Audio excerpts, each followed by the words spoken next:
কারা দিতেছে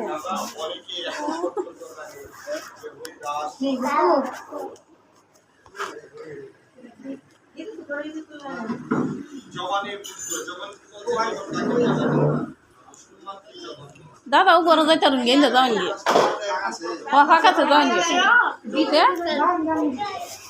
যাওয়ান গিয়ে ওই যে টাকা আছে কতটা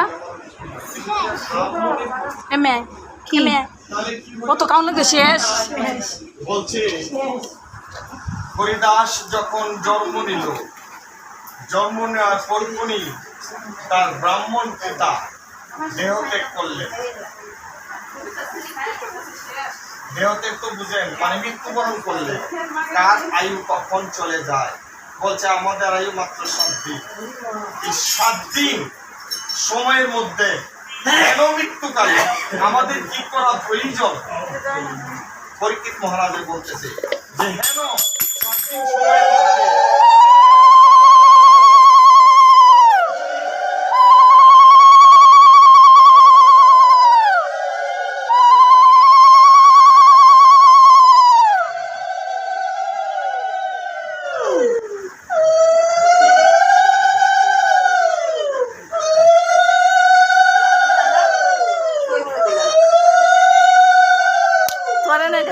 আমরা এই সংসার থেকে একবার চিন্তা করছি যে মৃত্যু আমাদের সন্নিকটে, কিন্তু এই মৃত্যুকে আমরা কখনো চিন্তা করি না, নামকে কখনো চিন্তা করি না। আমরা কি রাত 5টায় দেখছি বসানো, খাওয়া আর দৌড়, কি দৌড়?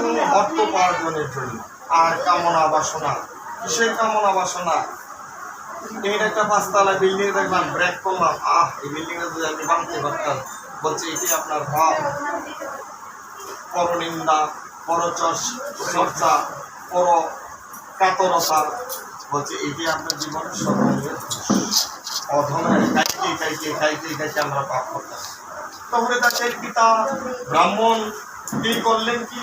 তার পিতৃবিয়োগ হয়েছে। তৎকালীন সময় ছিল কি যে পিতার সঙ্গে সঙ্গে, মানে স্বামীর সঙ্গে স্ত্রীকে কি করতে হয়? সতীদাহ করতে হয়। যে হ্যাঁ, তাকে পূর্ণাঙ্গ মৃত্যুর পর আর যে সতী সাধ্যি থাকবে তাকে জীবিত অবস্থা তার স্বামীর সঙ্গে শেষ শ্মশানে জ্বালিয়ে দিতে হয়। সেটা বল্লাল সেনের আমলে নয়, তার চেয়ে অনেক আগে ছিল যে স্বামীর সঙ্গে তার পত্নীকে দিয়ে দিত। তো চিন্তা করলেন পতিদেবতা চলে গেছে, আমার তো অনিবার্য, অনিচ্ছাবশতেও আমাকে মৃত্যু